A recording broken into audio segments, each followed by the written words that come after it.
Pasaka apie Arvydo siuntą, kurią Lietuvos paštas paslėpė Vilniuje, anot jo paties. Arvydas, žinomas siuntų siuntėjas visoje Lietuvoje, susidūrė su keista problema.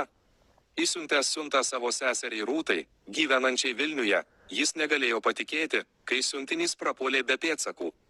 Lietuvos paštas pranešė, kad siuntinys pasiekė Vilniaus rūšiavimo centrą, tačiau vėliau jo pėdsakai dingo. Nusivylęs Arvydas nusprendė pats ieškoti savo siuntos. Atvykęs į Vilniaus rūšiavimo centrą, Arvydas praleido kelias valandas naršydamas tarp tūkstančių siuntinių, tačiau jo siuntos niekur nerado.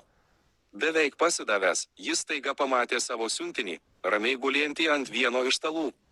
Nors siuntinys buvo nepažeistas, Arvydas negalėjo patikėti Lietuvos pašto darbuotojų neatsakingumu. Jis paklausė, kodėl siuntinys nebuvo pristatytas Rūtai, tačiau gavo tik abejingą gūžtelėjimą pečiais ir neaiškų paaiškinimą.